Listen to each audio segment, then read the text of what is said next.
Hi guys, Chris from the Ultimate Recycler. Today we're looking at vintage suitcases. They are a great decorator item, and early suitcases in good condition are quite sought after and bring pretty good money in old wares and vintage shops. However, these ones here aren't worth very much, and I can basically prove that in this 7001, even though it's in fairly good condition, has been in my shop for $5 for a few months. And you see it's quite dusty there, and no one's been interested. This other one here, bit more vintage to it. It's probably even a 1950s one. I did originally have 10 on that, marked it to 5, still didn't sell. And the reason that one is probably still here is that it's rather squashed on the lid and it's not in the best condition, as you can see. And the last one here is somewhere in between. It's probably 1960s one. It's been creased on the top a little bit, and that one also had $5 in my shop and it didn't sell. In fact, no one's even really looked at them, and yet I've sold more modern useful suitcases, and I've certainly sold older vintage ones, and some of them can bring good money if they're the look that decorators are after. However, what to do with these middle of the road suitcases, or at least the middle bracket where they're still kind of okay to do something with, but they're not obviously saleable. So we're going to do today just a little upcycle project, using some old cushions and some old sheepskin seat covers that I actually grabbed out of the rubbish bin at the local op shop. They were throwing them into landfill. And fair call, I guess, from the op shop ladies, is in that no one really buys old grubby cushions that are probably a bit dusty. The seat covers might have sold to someone, but they put them in the bin, and a lot of people put suitcases of this standard in landfill. So a little project here to show you what you can do with these, and what we're going to do is make some pretty cool little pet beds for cats or small dogs. Really it's more of a repurpose than an upcycle, because there's hardly anything involved in it. So first thing we're going to do is take the lids off. Now, I have seen these pet beds made with the lids left attached, and I've even seen where people have put little pictures inside the lid just to sort of dress up their pets' sleeping quarters. However, the danger is that the lid can fall down on your beloved, and that's obviously not ideal. So I'm going to take the lids off. This lid, as I mentioned, is quite squashed and tatty, so we probably won't use that for anything other than a bit of mulch in the garden or something. The lid on this 6001 has enough depth to it that we can actually use the lid as well for a separate bed, and same with the 70s one. So the first thing to look at is how they're hinged.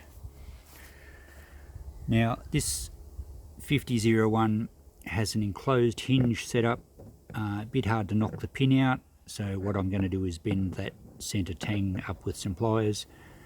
Likewise, you could touch the rivets with a grinder, and you could even be a bit rougher and just lever the hinge off with a screwdriver, but the trouble is that's going to pull the rivets through and damage the suitcase a bit more than what we want it. So these ones I'll lever the bracket up from the middle, and it should come off easily. And there we go. You can see that I just straightened that middle bracket there, and the lid just pretty much dropped away. So we won't actually be using this one, but I will try and think of something else I can use that for rather than putting it in the bin, because the whole idea of my projects is to reduce what goes into landfill. So that suitcase is ready for its comfortable bedding. We'll move on to the 6001 here. These hinges are much simpler and more traditional hinge, where the pin will just actually slide out of the end, and there we go, pin out. So we'll do the same with the other side. Easy as pie. Separate the hinges, and then we have the base and the top. Obviously a little bit shallower, but it still will be useful. And now the 70 case. These hinges look of a cheaper quality than the other ones, and I think we can pretty much just snip the end off and pull the pin out.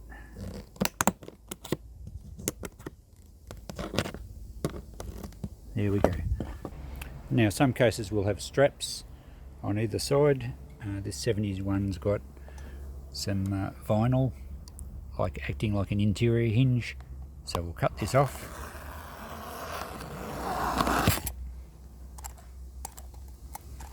And who knows, we might cut the lining and find a stash of drug money. And there we go.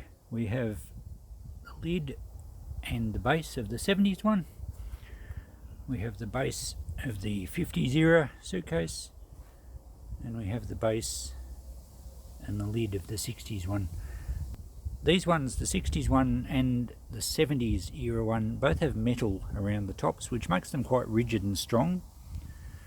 The 50s one is more of a fiberboard type suitcase. It's still amply strong, and you know, every bit as good as a basket if your cat or small dog is happy sleeping in a basket.